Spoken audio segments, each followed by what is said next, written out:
সম্মানিত বন্ধুগণ, আসসালামু আলাইকুম। দূরে কাছে দেশে অথবা সে বাড়ি থেকে প্রাণপ্রিয় বন্ধুরা ঠিক এই মুহূর্তে যে যেখান থেকে বাস্তব জীবনের গল্প শোনার জন্য আমার সাথে জয়েন করেছেন আমি আপন। আর যে আপন জীবনের গল্পের 1306তম পর্বে আপনাকে প্রতিদিনের মতো স্বাগতম জানাচ্ছি। বন্ধুরা, আজ আমি আপনাকে শোনাবো সিলেটের ছেলে মোহাম্মদ সুজনের জীবনের চরম ভয়ঙ্করজনক আশ্চর্য রকম এক বাস্তব জীবন কাহিনী। বন্ধুরা, আজকের গল্পের টাইটেল পরীকে বিয়ে করার জন্য 2 বছর ভাঙা কবরে ঘুমায় এক যুবক। দেখেন, জিন হাসিল করার জন্য মানুষ অনেক কিছু করে। আমি এরকমও গল্প পেয়েছি যেটা আসলে মুখে বলার মতো না। জিনকে পরীকে হাসিল করার জন্য, বশে আনার জন্য তান্ত্রিকরা, কবিরাজরা যা করে তার রীতিমতো শুনলে শরীরের পশম দাঁড়িয়ে যাবে। এমন আশ্চর্যজনক ভয়ঙ্কর রকম ঘটনা ওরা ঘটায়। কিন্তু সিলেটের ছেলে সুজন শুধুমাত্র পরীকে বিয়ে করার জন্য ও ভাঙা কবরে 2 বছরই শুধু ঘুমায় না, এমন সব কাহিনীও করে যা পুরো গল্প সিনেমাকে হার মানিয়ে দেবে। আপনারা যারা আমাকে ইমেল করে বলেন যে আপন ভাই, আমি একটা পরীকে বিয়ে করতে চাই, আমার সাথে যদি একটা পরীর সম্পর্ক হতো তবে কতই না ভালো হতো, তাদেরকে বলবো যে কতই না ভালো হতো সিলেটের ভাই সুজনের জীবনের গল্পটা শুনলে বুঝতে পারবেন। সবাইকে অনুরোধ করবো শুরু থেকে শেষ পর্যন্ত সুজনের জীবনের বাস্তব গল্পটা আপনার প্রত্যেকে আমার মুখে শুনুন এবং গল্প শেষে সুজন ভাইকে আপনার মতো করে একটা মন্তব্য কমেন্ট বক্সে লিখবেন। ধন্যবাদ সবাইকে। সুপ্রিয় বন্ধুগণ, আসসালামু আলাইকুম। আমার নাম মোহাম্মদ সুজন আহমেদ, আমার বাড়ি সিলেট।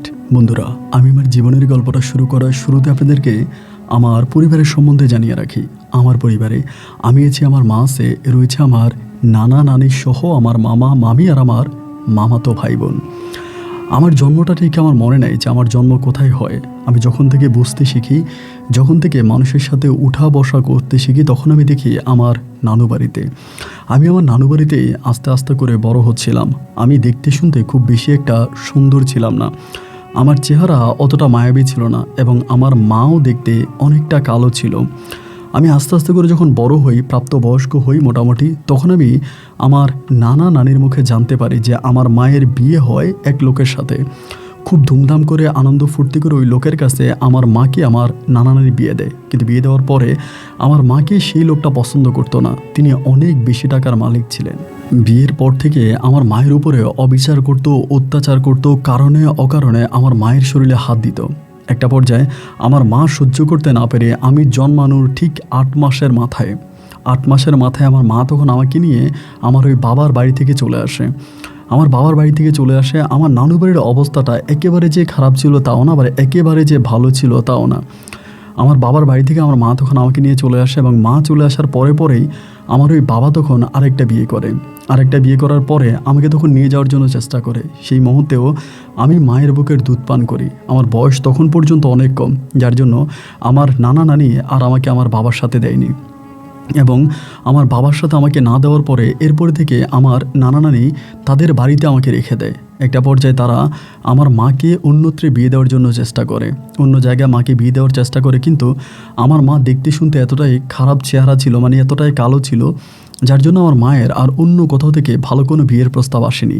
আর যে সমস্ত বিয়ের প্রস্তাব আসতো, আমার নানা নানি ওইরকম পরিবারে আমার মাকে বিয়ে দেবে না। শেষ পর্যন্ত আমার মায়ের জীবনটা আমার নানু বাড়িতেই একা একা কাটতে শুরু হলো। মায়ের অন্ধের লাঠির মতো তখন আমি আমার মাকে ভালোবেসে যাচ্ছিলাম। মা শুধুমাত্র আমার মুখের দিকে তাকিয়ে আমাকে ভালোবেসে আস্তে আস্তে করে মায়ের দিনগুলো পার করতেছে। ছোটোবেলায় নানা নানি আর মা আমাকে এতটাই ভালোবাসতো যে তাদের ভালোবাসায় আমার শিক্ষা জীবনের 12টা বেজে যায়। আমি ওদের ভালোবাসা পেয়ে আমি স্কুলে যেতাম না। বিশ্বাস করেন, আমার নানু নাকি বলতো যে সুজনরে না দেখলে আমার মাথা ঠিক থাকে না, সুজনকে না দেখলে আমার কোনো কিছু খেতে ইচ্ছে করে না। আমি স্কুলে যাইতাম, আমার মা আমাকে স্কুলে দিয়ে আসতো, আমার নানু পিছন থেকে গিয়ে আমাকে স্কুল থেকে নিয়ে আসতো। আমার মা আমাকে স্কুলে দিয়ে আসতো, আমার নানু আমাকে গিয়ে নিয়ে আসতো। মানে মূল কথা হচ্ছে আমার নানি আমাকে স্কুলে যেতে দিত না। আমি সারাদিন বাড়িতে থাকবো, নানুর সাথে গল্প গুজব করবো, নানুর সাথে ঘুরে বেড়াবো। নানু আমাকে অনেক ভালোবাসতো। ছোটোবেলায় নানুর সাথে চন্দ্রিমা রাতে উঠানে বসে আমি জিনপরির গল্প শুনতাম। সেই দিনগুলোকে আজও অনেক বেশি মিস করি। আমার দাদির মুখে কতই না দেবদেবী আর রাক্ষসের গল্প আমি শুনেছিলাম। দাদির কোলে মাথা রেখে উঠানের মধ্যে চুপটি করে ঘুমিয়ে মানে এরকম করে দাদির কোলে মাথা চোখ বন্ধ করে শুয়ে আমি কতই না দেবদেবীর গল্প শুনতে ঘুমিয়েছিলাম, যার কোনো হিসাব নাই। এরকম করতে করতে আমি মোটামুটি বড় হই। আমার বয়স যখন প্রায় 7 বছরের কাছাকাছি, সেই মুহূর্তে আমার নানা ভাই মারা যায়। আমার নানা ভাই মারা যায় এবং আমার নানা ভাই মারা যাওয়ার পরে তখন পর্যন্ত নানি বেঁচে থাকে। আমি তখন পর্যন্ত নানুকে ভালোবাসি। আমি তেমন কোনো কাজ টাজ কিছুই করতাম না। এরকম করতে করতে আমার বয়স যখন প্রায় 13 বৎসরের কাছাকাছি, আমার বয়স যখন 13 বৎসরের কাছাকাছি, সেই সময় আমার মা হাঁসের ছাও পালতো, মানে হাঁসের বাচ্চা পালতো। তো হাঁসের বাচ্চাকে আনার জন্য আমার মা সন্ধ্যার সময়, আমাদের এই দিকটা একটু পানি ছিল, মানে একটু বৃষ্টি হলে আমাদের এদিকে পানি জমে যেত। আমাদের এলাকা একটু নিম্নবিত্ত এলাকা ছিল, মানে নিচের এলাকা। তো সন্ধ্যার দিকে আমার মা তখন আপনার জমিনে যায়, মানে বিলের মধ্যে যায় হাঁসের বাচ্চাকে খোঁজার জন্য। হাঁসের বাচ্চাকে খোঁজার জন্য গেলে পরে অনেকক্ষণ হয়ে যায়, মার বাড়িতে আসে না, মানে মার বাড়ি আসে না। তো না আসার পরে নানুমণি তখন আমার বলতেছে যে, সুজন তোর মা তো ঘরে আসতেছে না, তোর মা কই গেছে একটু দেখ তো, তোর মা কই গেছে একটু দেখ। এটা বলার পরে আমি তখন মারে খোঁজার জন্য বের হই। আমাদের বাড়িতে প্রচুর পরিমাণের বিল আছে, বাড়ির চারপাশটা একেবারে ঘন বিলে ঢাকা। এবার বিলের মধ্যে গিয়ে মারে খুঁজতেছি যে মা কোথায় গেল। এমন করতে করতে হঠাৎ করে তাকিয়ে দেখি যে কিছু লোক আমার মাকে কোলে করে নিয়ে আমাদের বাড়ির দিকে আসতেছে। আমি তাদেরকে দেখে জিজ্ঞেস করলাম, কী হয়েছে, আমার মায়ের কী হয়েছে? বলে তোমার মাকে কারেন্টে ধরছে। আমি বললাম কীভাবে কারেন্টে ধরছে? বলে পানির মধ্যে নামছিল, ওই যে আপনার বলি যেগুলো হয়, ফিলার যেগুলো হয়, ইলেকট্রিক ফিলার, ওই ইলেকট্রিক ফিলার থেকে কীভাবে জানে কারেন্টে শর্ট করে, এবং শর্ট হওয়ার পরে পানি পুরো কারেন্ট হয়ে যায়, সেখানে আমার মা পা দেয় এবং সেখান থেকে আমার মা নাকি এভাবেই তারা অজ্ঞান অবস্থা ওখানে পায়। মাকে তখন বাড়িতে নিয়ে আসা হলো, উঠানের মধ্যে মাকে শোয়াইলাম এবং শোয়ানোর পরে মুহূর্তের মধ্যে তখন কবিরাজ ডাকা হলো, মানে কবিরাজ বলতে ডাক্তার ডাকা হলো। ডাক্তার তখন এসে আমার মায়ের হাত ধরলো এবং হাত ধরে বলতেছে যে উনি তো আর নাই। উনি আর নাই এর মানে কি? আমি না বুঝতেছিলাম না। আমি চিৎকার করে ডাক্তারে বললাম যে ডাক্তার সাহেব, উনি আর নাই মানে কি? বলে তোমার মা মারা গেছে। আমি ছোটোবেলায় আমার বাবার ভালোবাসা পাইনি, বাবার আদর ভালোবাসা এর কোনো কিছু আমি পাইনি, কিন্তু মায়ের ওই মৃত্যু আমাকে এত পরিমাণের কষ্ট দিয়েছে যেটা আমি বলে বোঝাতে পারবো না। আমার মা মরে গেছে মানে আমার কাছে পুরো পৃথিবীটাই যেন অন্ধকার হয়ে গেছে। মায়ের মৃত্যুর পরে আমি তখন পর্যন্ত আমার নানির সাথেই থাকতাম। মায়ের দাফন কাফন হয়ে গেল, আমি নানুর সাথে ঘুমাইতাম। আবারও সেই ছোট বাচ্চার মতো নানু আমাকে কোলে নিয়ে ঘুমিয়ে ঘুমিয়ে আমাকে দেবদেবী আর জিনপরির গল্প শোনাতো। নানির মুখে দেবদেবী আর জিনপরির গল্প শুনতে শুনতে আমি রাত্রেবেলায় ঘুমাইতাম। অসম্ভব রকমের ভালোবাসতো নানু আমাকে। আমার যে এত বয়স হয়েছে নানি এটা বুঝতোই না, যে আমি এতটা বয়স হয়ে গেছে নানি এটা বুঝতোই না। এরকম করে নানির কাছে বড় হতে হতে একটা পর্যায়ে আমার কাছে জিন পরি নিয়ে অনেক ধরনের কৌতূহল মনে হয়, বিশেষ করে পরীকে নিয়ে। নানির মুখে আমি পরীর লোভনীয় গল্প শোনার পরে আমার কাছে মনে হলো যে আমি একটা পরীকে যদি বিয়ে করতে পারতাম, আমার যদি একটা পরী বউ হতো তাহলে কতই না ভালো হতো। আমি একটা পরীকে বিয়ে করব, মানে ওই সময় তো আমার কাছে মনে হলো যে আমি একটা পরীকে বিয়ে করব, এবং একটা পরীকে বিয়ে করার জন্য আমি তখন প্ল্যানিং করতেছিলাম যে কিভাবে একটা পরীকে বিয়ে করা যায়, একটা পরীর সাথে সম্পর্ক করা যায়। আমার নানির মুখে আসমানের পরীর সৌন্দর্যের কথা শুনে আমি একরকম পাগল হয়ে যাই।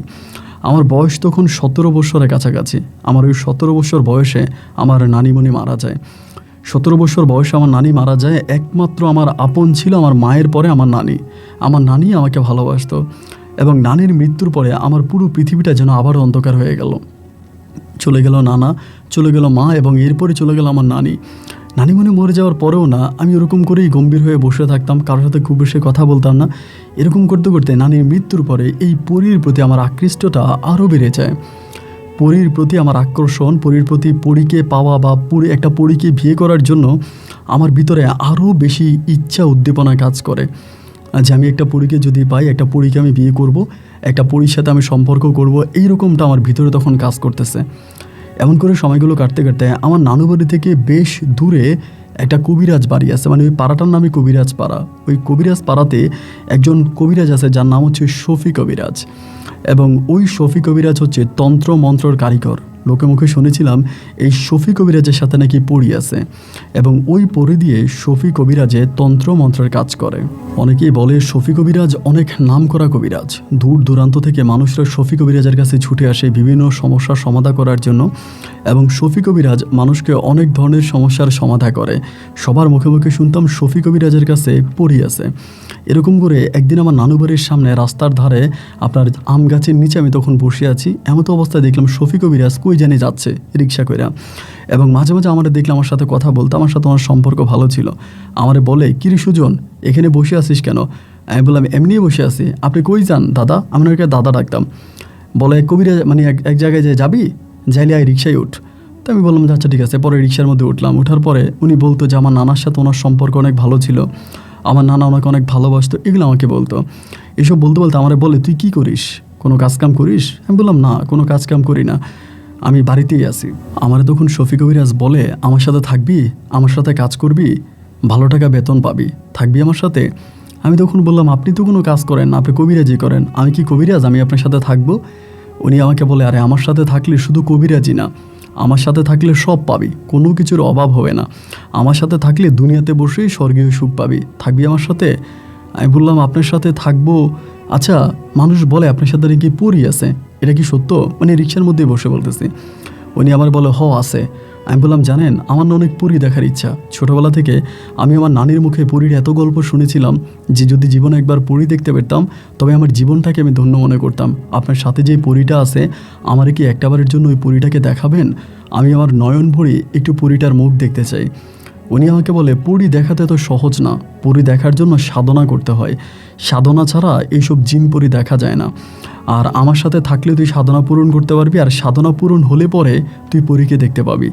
আমি তখন বললাম, সত্যি বলতেছেন? আপনার সাথে থাকলে আমি একদিন পরীর সন্ধান পাবো?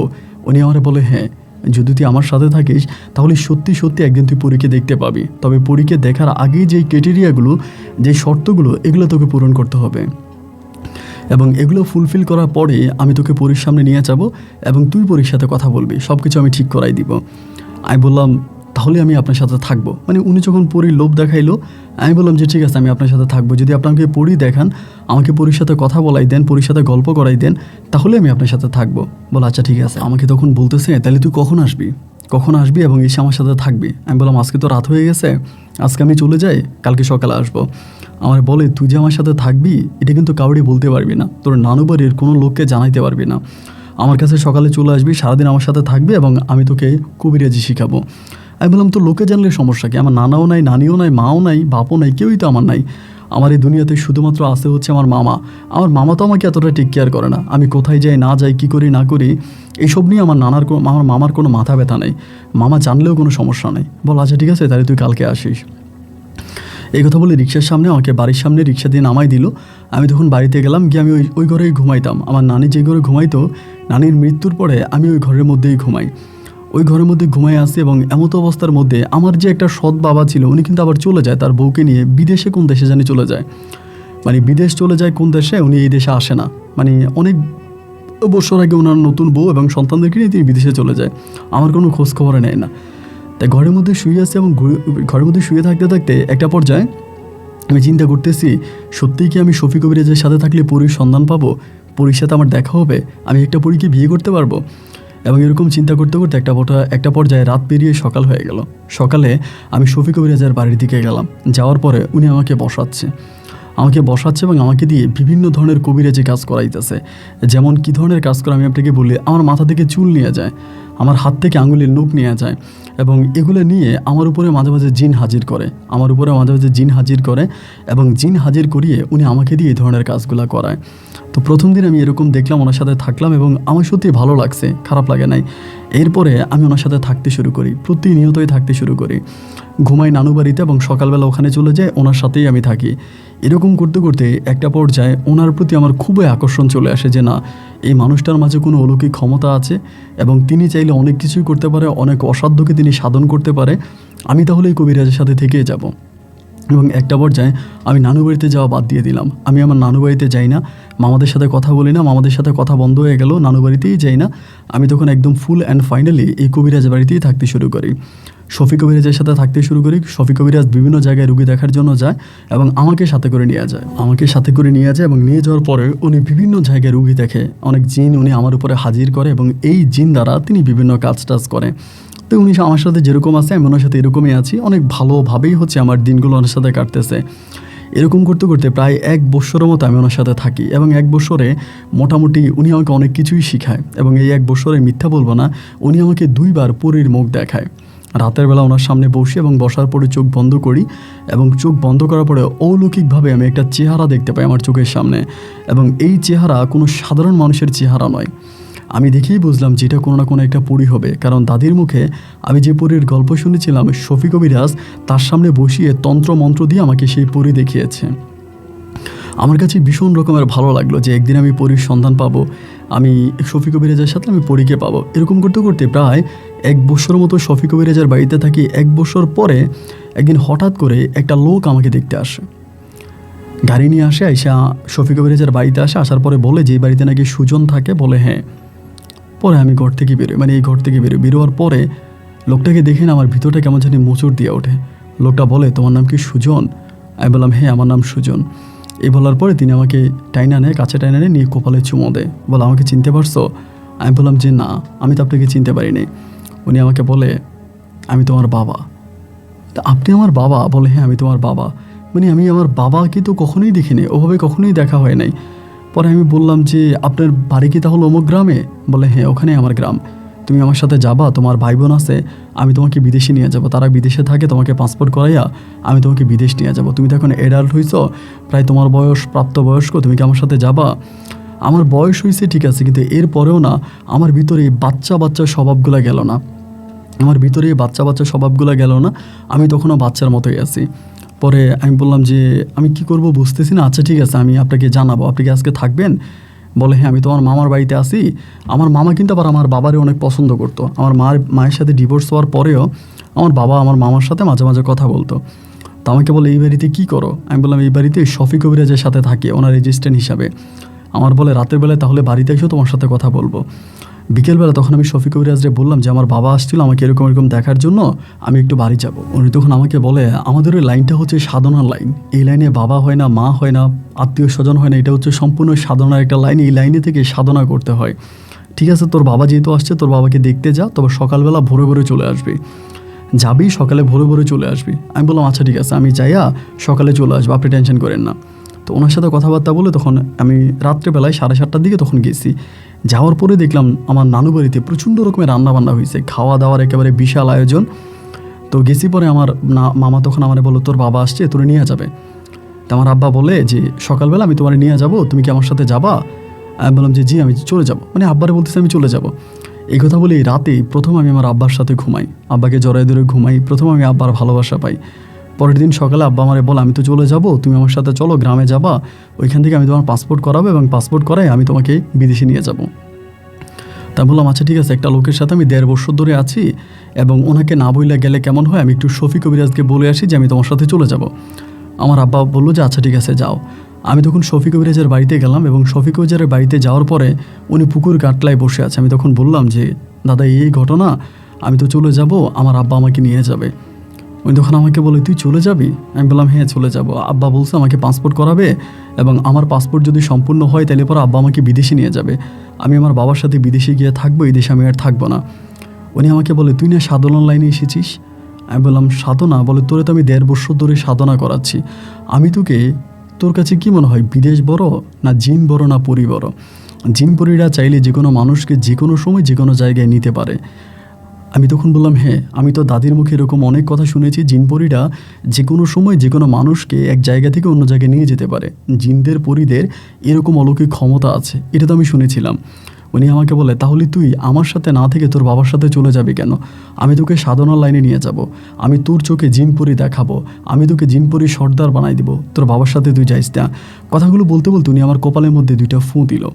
বিশ্বাস করবেন আমার এই কপালে 2টা ফু দেওয়ার পরে মনে হলো যেন আমার পুরোটা শরীর একেবারে ঠান্ডা হয়ে গেছে, একেবারে শীতল হয়ে গেছে। আমি তখন বললাম তাহলে কি আপনি আমাকে যেতে মানা করতেছেন? উনি বলে হ্যাঁ, আমি তোমার ওস্তাদ হিসাবে তোমাকে যেতে মানা করতেছি, তুমি যেও না, তুমি আমার সাথে থাকো, আমি তোমাকে অনেক বড় একজন কবিরাজ বানাবো। দুপুরবেলায় তখন আমি গেছি আমার বাবার কাছে, যাই বলতেছি যে আমি যাব না। আমার মামা তখন রেগে গেল, যাবি না মানে এখানে থেকে কি করবি? এক বন্ড কবিরাজের সাথে থাকতেছিস, এটা কি তোর ভবিষ্যৎ? আমি বললাম মামা আপনি ওনাকে ভণ্ড বলতেছেন কেন? আমি তো ওনার মাঝে ভণ্ডামির কিছুই দেখি নাই। উনি একজন নাম করা কবিরাজ, অত্র এলাকাতে ওনার অনেক সুনাম। আমার মামা তখন বলে নাম করা না ঘোড়ার ডিম, এটা আমি ভালো করেই জানি, আমার এগুলো বুঝাইতে আসিস না। এই লোকের সাথে তোর কি? এই লোকের সাথে তোর এত সম্পর্ক কেন? তোর বাবা তোর বিদেশে নিয়ে যাবে, তুই বিদেশে চলে যা। তোর মাও না তোর বাবার কথা শুনলো না, আর তুইও তোর বাবার কথা শুনবি না। আমি বললাম যে না, আমি ওনার সাথে যাব না, আমার ওনার সাথে যেতে ইচ্ছে করতেছে না, আমি ওনার সাথে যাবই না। আমার আব্বা তখন বলে এটা কেমন কথা বললা, তুমি আমার সাথে যাবা না? আমি তোমার বিদেশে নিয়ে যাব, সুজন চলো। আমি বলছি যাবো না। আমার মামা তখন বলে দুলাভাই একটা কাজ করেন, আজকে দিনটা থাকে কি বিকেলের মধ্যে ওর মনের কোনো পরিবর্তন হয় কিনা, হয়তো মনের পরিবর্তন ঘটলেও যেতেও পারে, আপনি একটু শান্ত হন। আমার আব্বা তখন বলতেছে যে ও যাবে কি যাবে না আদৌ তো আমি জানি না, মানে ওর কথাবার্তা ধরন দেখে তো আমার মনে হয় না যে আমার সাথে যাবে। তো এরকম করতে করতে আমার আব্বা একদিন নয় 2 দিন নয় টানা 3 দিন পর্যন্ত আমার নানু বাড়িতে থাকছে।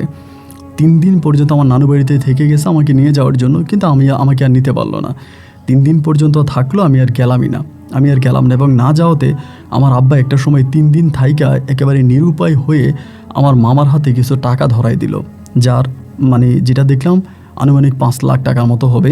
এই 5 লাখ টাকা আমার মামারে দিল, দিয়া বললো যে এই টাকাটা আপনার কাছে রাখেন, কারণ আজকে 3-4 দিন আমি যেটা দেখলাম যে আমার সুজনের মাথা ঠিক নেই, ও হচ্ছে পাগল, এবং ওর কাছে যদি টাকাটা দিই ওই টাকাটা নষ্ট করে ফেলবে এবং টাকাটার ক্ষতি করবে। এই টাকাটা আমি আপনার কাছে দিয়ে গেলাম, আপনি টাকাটা ওরে দিয়েন, ও যখন চায় ওরে দিয়েন, এবং এটা আমি আপনার হাতে দিলাম। আমাদের এলাকার একজন মেম্বার আছে, মেম্বারকে সহ সাক্ষী করে আমার আব্বা তখন এই 5 লাখ টাকা আমার মামার হাতে দিয়ে আমার আব্বা তখন চলে গেছে 3 দিন পরে। তো 3 দিন পরে চলে যাওয়ার পরে রাতের বেলায় শফিক কবিরাজ তখন আমারে বলে, কী ব্যাপার সুজন, খবর পাইলাম তোমার আব্বা নাকি চলে গেছে। আমি বললাম হ্যাঁ, আমার আব্বা তো চলে গেছে। এবং বলে চলে গেছে, তুমি শেষ পর্যন্ত কী বইলে ম্যানেজ করলা? আমি বললাম আমি যাবো না বলছি, আপনি আমাকে বলছেন না যে আপনি আমাকে দিনী লাইনে নিয়ে যাবেন, আমাকে আধ্যাত্মিক লাইনে নিয়ে যাবেন, তো আমি আধ্যাত্মিক গুরু হব, আমি আমার আব্বার সাথে যাব না, আব্বাকে মানা করে দিছি। পরে আমাকে বলে, তো মানা করে দিলা, তোমার আব্বা তোমার কিছু বলছে? আমি বললাম না, আমার আব্বা আমার কিছু বলে নাই, আমি যাব না বলছি, আব্বা তখন চলে গেছে, তবে আমার আব্বা আমার কিছু টাকা দিয়ে গেছে। এই কথাটা শোনার পরে বলে, টাকা দিয়ে গেছে? কি টাকা? আমি আমার দেয় নাই, মূলত আমার মামার হাতে দিয়ে গেছে। উনি বলে, তোমার মামার হাতে দিয়ে গেছে? কত টাকা? আমি তখন বললাম যে 5 লাখ টাকা। এটা শোনার পরে না শফিক কবিরের চোখগুলো বড় করে ফেলে, করে আমাকে বলে, সুজন তুমি কি পাগল? তুমি কি এখনও ছোট মানুষ? তোমার বয়স 18-19 বছর হয়ে গেছে, তুমি এত বড় একটা ছেলে, টাকরা জোয়ান, তুমি এত কিছু বুঝো, এটা বুঝো না? আমি বললাম কি? উনি বলে, টাকা যার হাতে যায় তার গুণগান গায়, টাকা যার কাছে যাবে টাকা তারই। তোমার মামার কাছে যেহেতু তোমার আব্বা টাকা দিয়ে গেছে, এই টাকা তোমার মামা জীবনেও তোমারে দিবে না। তোমার মামা তো ভাইদেরকে বিদেশ পাঠাবে, তোমার মামা নিজে ব্যবসা বাণিজ্য করবে, এই টাকা তিনি নিজে মানে মোচে তেল দিয়ে খরচ করবে, কিন্তু তোমারে দিবে না। এটা তুমি ভুল করছো। তুমি কেন তোমার আব্বার টাকা দিয়ে তোমার মামার কাছে টাকা দিতে গেলা? একটা কাজ করো, তোমার মামারে বলো তোমার টাকা তোমাকে দিয়ে দেওয়ার জন্য। আমি বললাম, আব্বা তো গেল মাত্র কয়েকদিন হয়েছে, এখন যদি আমি টাকা নিয়ে ঝামেলা করে, মামা রাগ করবে, কয়টা দিন যাক। উনি বলে, আচ্ছা ঠিক আছে।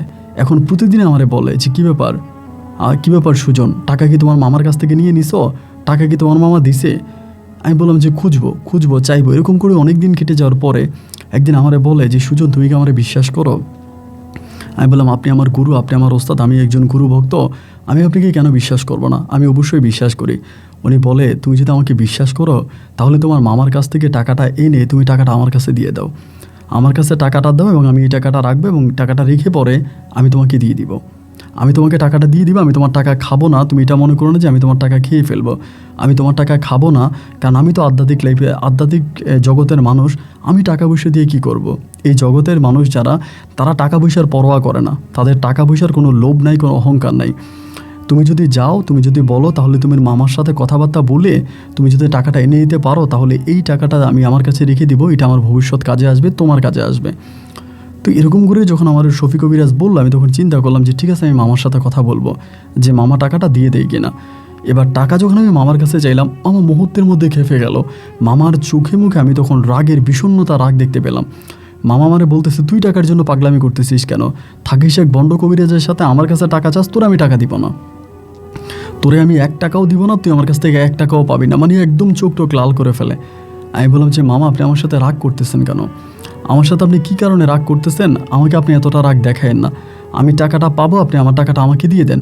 না, মামা আমাকে টাকা দিবে না। আমি শফিক কবিরাজের কাছে এসে বললাম, মামা তো আমাকে টাকা দিচ্ছে না। শফিক কবিরাজ তখন আমাকে বলে, কি আমি বলেছিলাম না তোমার মামা তোমার টাকা দিবে না? তুমি তো আমার কথা বিশ্বাস করো নাই। আমার কথা বিশ্বাস করো নাই, এখন কি আমার কথা টের পাইছ? এখন কি তোমার বিশ্বাস হইছে? তোমার মামা হচ্ছে একটা চিটার, তোমার মামা হচ্ছে একটা প্রতারক। তোমার মামা তোমাকে টাকা দিবে না। তোমার মামা তোমার বাবার টাকা, তোমার বাবার ওই টাকাটা তোমার মামা খেয়ে ফেলবে। তখন আমার ভিতরে তাই মনে হলো, মামার আচরণ, কথাবার্তা এসব শুনে মনে হলো যে না, সত্যি মনে হয় মামা আমার টাকা খেয়ে ফেলবে, মামা আমার মনে হয় টাকা দিবে না। একটা পর আমি তখন মামার উপরে রেগে গেলাম যে না, আপনি আমার টাকা দেওয়াই লাগবে, আমার বয়স হয়েছে, আপনি আমার টাকা দিয়ে দেন, আমার টাকা দিয়ে আমি ব্যবসা বাণিজ্য করবো। মামা আমার বলে, কী ব্যবসা করবি? আমি বললাম, আমি যেই ব্যবসা করবো ওই ব্যবসা করবো, আপনি আমার টাকা দেন না। মামা টাকাই দেয় না। না দেওয়ার পর আমি তখন মানে ওই মেম্বারের শরণাপন্ন হই, যে মেম্বারের সামনে আমার বাবা আমার মামার হাতে টাকা তুলে দিয়ে গেছে। এবং মেম্বারকে ওই কবিরাজ ডাকে, শফি কবিরাজ ডাকে মেম্বারকে বলে যে সুজনের মামা তো মানুষ হিসাবে ভালো না, এখন টাকাটা সুজনের মামা খেয়ে ফেলবে, টাকাটা সুজনের মামা থেকে আইনা আপনি সুজনকে টাকাটা দিয়ে দেন। আবার শফি কবিরাজটা আমার মেম্বার অনেক মানতো, মেম্বার বলে নয়, আমাদের এলাকার যারা আছে তারা সবাই শফি কবিরাজের গুণগান গাইতো এবং শফি কবিরাজকে মানতো। পরে মেম্বার বলে যে আচ্ছা ঠিক আছে, আমি সুজনের মামার কাছ থেকে টাকাটা নিয়ে সুজনকে দিয়ে দিব, আপনি কোনো চিন্তা করবেন না। পরে দেখা গেলো কি যে এবারে মেম্বারে চাপ দিছে আমার মামারে যে টাকাটা দিয়ে দাও, যেহেতু টাকাটা সুজন তো এখন আর ছোটো না, অত বড় হয়েছে, অত প্রাপ্ত বয়স হয়েছে, এখন ওর টাকা দিয়ে ও যা খুশি তাই করবে, এটা তোমার আমার মানে দেখার বিষয় না। তো আমার মামা বলে যে না, সুজন তো আমার ভাগিনা, ও যদি টাকাটা নষ্ট করে ফেলে ওর ভবিষ্যৎটা নষ্ট হয়ে যাবে, এই টাকা দিয়ে ওরে বিদেশ পাঠাই দিব। এবার মেম্বার বলতেছে ও যদি বিদেশ না গিয়ে ব্যবসা বাণিজ্য করতে চায়, বলে ব্যবসা করুক, আমি টাকা দিব। মেম্বার বলে না, ও টাকার জন্য চাপ দিছে, ওরা টাকা দেওয়াই লাগবে। এরকম করে 1 দিন 2 দিন 3 দিন করে সময়গুলো কাটতে কাটতে একটা পর্যায়ে দেখা গেল আমার মামা তখন মানে টাকা না দেওয়ার একটা পরিকল্পনা করে, এবং সে সময় শফি কবিরাজ মেম্বার আরও গ্রামের কয়েকজন লোক মিলে আমার মামাকে চাপ দিয়ে তখন মামার কাছ থেকে 5 লক্ষ টাকা শেষ পর্যন্ত উদ্ধার করি এবং মামা 5 লক্ষ টাকা আমাকে দিয়ে দেয়। সেখানে গ্রামের অনেক লোকেরাই বলে যে সুজনের মা মরে গেছে, সুজনের মার কাছে তো সে সম্পদ পাবে, তুই তো সুজনের সম্পদ ভোগ করতেছিস, সুজন তো ওই পরিবারও জায়গা সম্পত্তি পাবে, অনেক টাকা পয়সা পাবে, এই টাকা পয়সা তো সুজন আর চাচ্ছে না, ওর বাবা ওরে যেটা দিছে এইটা ওরে দিয়ে দে, ওর বাবার টাকা তুই নিয়ে যাবি কেন? এমন করে বলার পর একটা পর্যায়ে তখন মামা আমাকে টাকা দিয়ে দিল। মামা যখন আমাকে টাকা দিয়ে দিল, আমি তখন মামার কাছ থেকে টাকাটা পাইলাম। পাওয়ার পরে এই মুহূর্তে দেখা গেল যে টাকাটা যখন আমি পেয়ে গেলাম, এবার শফি কবিরাজ আমার বলতেছে যে সুজন, টাকাটা তোর কাছে রাখিস না, কই রাখবি না রাখবি, তোর মামা তোর পিছনে গুন্ডা ফান্ডা লাগাই দিবে এবং গুন্ডা ফান্ডা লাগাই তোর কাছ থেকে টাকাটা নিয়ে যাবে। তো একটা কাজ কর, টাকাটা আমার কাছে দিয়ে দে, টাকাটা আমার কাছে সেভে থাকবে, আমি তোর টাকা খাবো না, আমি তোর টাকা সেভ করে রাখবো। তো শফি কবিরাজ যখন এটা বললো, আমার তো তখন শফি কবিরাজ ছাড়া কেউ নেই, আমি ওনাকে মানি, ওনার কথাই শুনি এবং উনি যেটা করতে বলে আমি সেটাই করি। তো ওনার কথা মতো আমি তখন টাকাটা ওনার হাতে তুলে দিলাম যে ঠিক আছে, এই 5 লক্ষ টাকা আপনার কাছে দিলাম। তো টাকাটা উনি ওনার কাছে রেখে দিয়েছে, আমারে বলে তুই যখন চাইবি আমি তখনই তোকে দিয়ে দিব। তো টাকাটা ওনার কাছে আসে। এরকম করতে করতে আমি বললাম যে কাকা, দাদা আপনি তো আমারে বলছিলেন যে আপনি আমারে জিন দেখাবেন বা পুরীর সাথে বিয়ে করাই দিবেন, আমি আপনাকে যে 5 লাখ টাকা দিছি আপনি আমারে পুরীর সাথে বিয়ে করাই দেন। উনি তখন হাইসে দিয়া বলে, আমি যদি তোর পুরীর সাথে বিয়ে করাই দিতে পারি তাহলে কি 5 লাখ টাকা আমাকে দিয়ে দিবি? আমি বললাম হ্যাঁ, আপনি যদি একটা পুরীর সাথে আমাকে বিয়ে করাই দিতে পারেন তাহলে আমার বাবার দেওয়া ওই 5 লাখ টাকা আমি আপনার কাছ থেকে আর নিব না, আমি আপনাকে দিছি তো এটা দিয়েই দিছি, আপনি শুধু আমাকে একটা পুরীর সাথে বিয়ে করাই দেন, আমি শুধু একটা পুরীকে বিয়ে করতে চাই। উনি আমাকে বলে, তুই কি জানিস না পুরীদের কোনো শরীর হয় না, এদের কোনো শরীর না, এরা হচ্ছে হাওয়া বাতাস, তা তুই একটা এরকম হাওয়া বাতাসকে বিয়ে করে কি করবি? আমি তখন বললাম, আমার ছোটোবেলা থেকে স্বপ্ন আমি একটা পুরীকে বিয়ে করব। আপনি মেহেরবানি করে আমাকে বাধা দিয়েন না, আমি একটা পুরীকে বিয়ে করতে চাই, আপনি শুধু আমাকে ওই পুরীটাকে বিয়ে করার একটা ব্যবস্থা করে দেন। আপনার কাছে অনুরোধ করে বলি যে আপনি আমাকে একটা ব্যবস্থা করে দেন। উনি আমাকে বলে, তুই মনে রাখিস কিন্তু এরপরে যদি আমার কাছে টাকা চাস আমি কিন্তু টাকা দিব না। আমি বললাম না, এরপরে আমি আর আপনার কাছে কখনোই টাকা চাইবো না, আমি ওয়াদা করতেছি আপনি আমাকে একটা পুরীকে বিয়ে করাই দেন, এরপরে আপনি আমার এই টাকা নিয়ে যান। পরে তিনি আমার উপরে এটা ওইটা চালান করতে শুরু করে বিভিন্নভাবে বিভিন্ন প্রক্রিয়াতে। কিন্তু এরকম করতে করতে একদিন রাতের বেলায় উনি আমাকে বসায়, অমাবস্যা রাত ছিল ওই দিন, ওনাদের বাড়ির পিছনে একটা বট গাছ এবং ওই বট গাছের নিচে গিয়ে আমাকে তখন বসায়, বট গাছের নিচে আমাকে নিয়ে বসে এবং বিভিন্নভাবে আমাকে সাজায়, অনেকভাবে সাজানোর পর ওইখানে বসে এবং বসানোর পরে উনি বলে চোখ বন্ধ করার জন্য, এবং চোখ বন্ধ করতে বলে আমি তখন চোখ বন্ধ করি। চোখ বন্ধ করার পরে আমার কপালের মধ্যে হাত বোলায় দেয়, দিলে পরে আমি যে জিনিসটাকে আগেও দেখতে পেয়েছি বেশ কয়েকবার, একটা পরী, এই পরীটাকে আমি আবারও দেখতে পাই। পরীটা দেখতে এতটাই সুন্দর এবং লম্বা, মনে হয় মাটিতে দাঁড়িয়ে আছে, মাথাটা আসমানে লেগে আছে।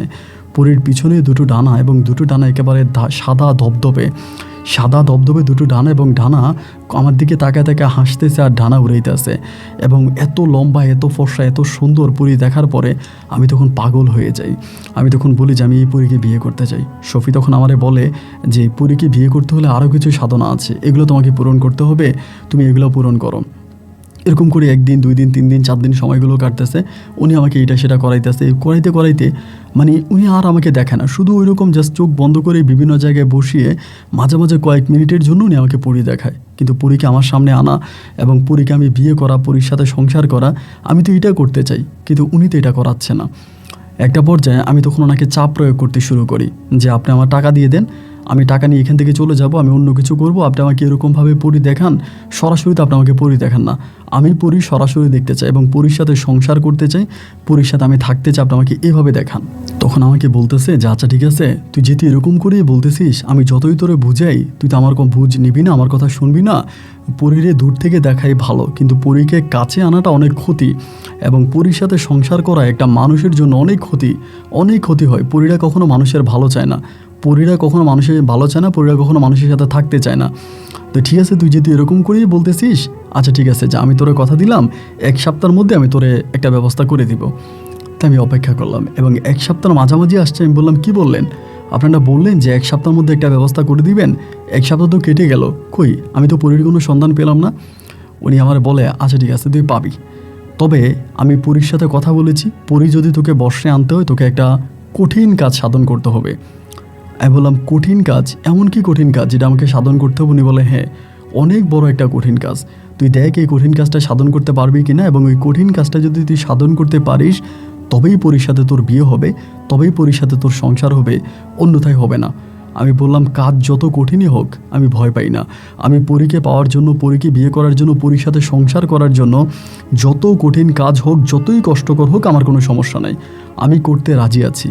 উনি আমাকে বলে তাহলে তো হয়েই গেল, আলহামদুলিল্লাহ, আর তো কোনো কথা নাই, আমি তোরে বলবো। 3 দিন পরে উনি আমাকে, আমাদের এলাকার খুবই নামকরা একজন মুরব্বী এবং এলাকার মোটামুটি ভালো একজন মানুষ ছিলেন, আমাকে বলে ওনার ওই ভাঙা কবরের মধ্যে আমাকে ঘুমাইতে হবে।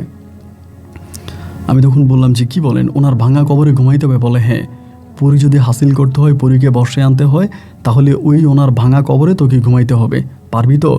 পরীরা সাহসী মানুষ যারা আসে না, পরী তোর সাহস দেখবি যে তোর সাহস আছে কিনা, যদি ওই সাহসের সাথে তুই অ্যাডজাস্ট করে নিতে পারিস, পরীর মন জয় করতে পারিস, তবেই পরী তোর সাথে আসবে, অন্যথায় পরী তোর সাথে আসবে না। এখন তুই বল, তুই কি এটা করতে পারবি?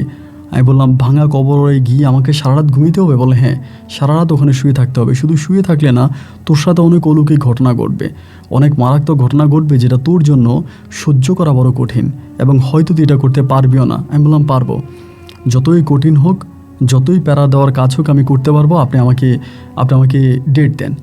তখন একদিন হলো উনি আমাকে বললো রাত্রি প্রায় 11টার দিকে, আমাকে দিনের বেলায় জায়গাটা ঠিক করাইলো, আমি যে ভাঙা কবরে থাকবো কবরটা ঠিক করাইলো। কবরটা ভেঙে গেছে আর কি, মানে ভেঙে পড়ে গেছে, কিন্তু কবরের চারপাশটা হচ্ছে পাকা করা, চারপাশটা পাকা করা, কিন্তু ভিতরে ভাঙা। ওই ভাঙা কবরটার মধ্যে আমাকে ঘুমাইতে হবে রাতের বেলায়। তখন উনি আমাকে রাত্র 10টার দিকে আমাকে বললো যে ঠিক আছে সুজন, আমাকে মন্ত্র পড়ে ফুটো দিল, দেওয়ার পরে বললো তুই যা ওই কবরে ঘুমাবি, এবং সকালে ফজরে আজান দিলে পরে তুই কবরস্থান থেকে আসবি, এর আগে আসবি না। আমি বললাম আচ্ছা ঠিক আছে। ওনার সাথে কথা বলে তখন আমি আস্তে আস্তে করে ওই কবরস্থানের দিকে হাঁটতে শুরু করলাম। বিশ্বাস করবেন না ভাই, তখন শরীরের পশমগুলো দাঁড়ায় গেছে। এরকম নির্জন অন্ধকার কবরস্থানে একা একা ঘুমানো, এটা তো আমার মতো একটা মানুষের জন্য খুব কঠিন। এরপরও আমার পরীকে বিয়ে করা লাগবে, পরীর সাথে থাকা লাগবে, পরীকে আমি বর্ষে আনবো, যার জন্য কাজ যতই কঠিন হোক আমি ওই কঠিন কাজে পিছু হাঁটবো না, আমি এটা শেষ পর্যন্ত যাবই যাব।